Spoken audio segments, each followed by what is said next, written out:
All right, today we are going to dive into the absolutely wild history of handball.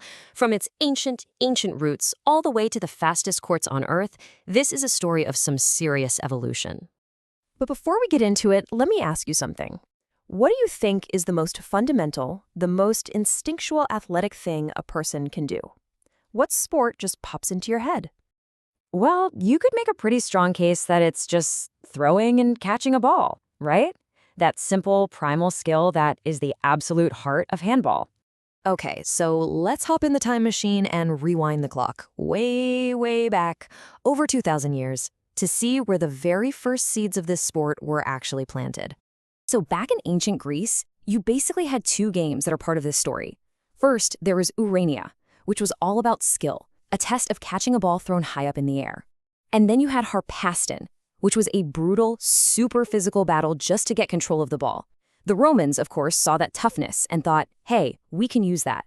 They adopted it, called it Harpastum, and used it to train their soldiers to sharpen their reflexes and build strength. So for hundreds of years, you had these super rowdy, kind of chaotic street games all over Europe. Fun, but a mess. But as the world started to industrialize and demand more order, the game itself had to evolve. And that led to its very first official, rule-bound version. See, with the Industrial Revolution came this new obsession with physical education. All of a sudden, schools needed real organized sports with actual rules. And those old street brawls, yeah, they just weren't going to fly anymore. And that's how we get field handball, which really took off in Germany and Denmark. And I want you to picture this. We're talking a massive football pitch with 11 players on each side. It was structured, sure, but because of that huge space, it was a much slower game. It was all about positioning and long passes, a completely different beast from the high-speed game we see today. But here's the thing. This brand new sport had a secret baked right into its DNA, something that made it totally different from almost every other team sport being created at the time. It was designed for women, seriously. At a time when pretty much every organized sport was being created by men, for men, handball just went in a completely different direction.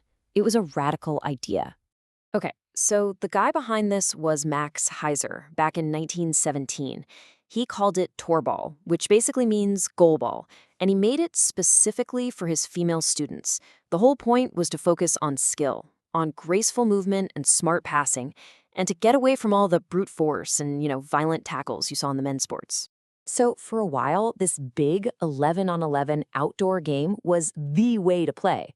But a huge change was coming, a change that would literally force the sport indoors and forge it into the rocket-fueled game we know today.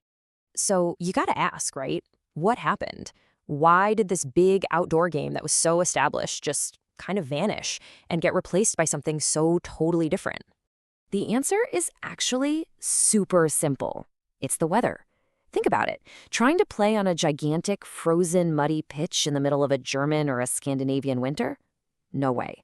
It was a total nightmare. For months and months, the sport just had to shut down. So, moving inside wasn't just about getting out of the cold. It changed everything. The teams were slashed from 11 players down to just 7. That huge field shrank to this tight, compact court. And this smaller space, it didn't just make the game faster, it forced it to become smarter. All of a sudden, quick passes, clever moves, and coordinated plays were way more important than just launching a long throw. The game became lightning fast, totally explosive, and way more physical. Okay, so now we've got this faster, more dynamic indoor game. The next logical step? The Olympics. But getting there, well, that was a whole other battle.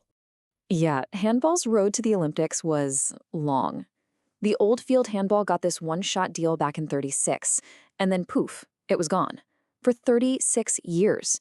It wasn't until 1972 in Munich that the modern men's indoor game finally got its permanent spot. And then the women's game followed just 4 years later in Montreal. So as the sport got bigger, it also got a whole lot smarter. The International Handball Federation, the IHF, was formed to get everyone on the same page with the rules. But the real genius was in how the rules evolved. They brought in things like the 3-step limit and the 3-second hold, which forced a relentless pace. You couldn't just stall. And that constant pressure cooked up some incredible strategies, like the famous 6-0 defensive wall and the lightning-quick fast break that turns defense into a goal in seconds. So this whole journey from ancient fields to modern gyms, it all led to the global beast of a sport that we see today. And man, did this game explode globally. Over in Asia, you've got South Korea, which became this absolute Olympic powerhouse, always defying expectations. They're living proof that pure technique, incredible speed, and brilliant strategy can absolutely dominate teams that are just bigger and stronger. Then you've got Egypt, which has become this absolute powerhouse in Africa.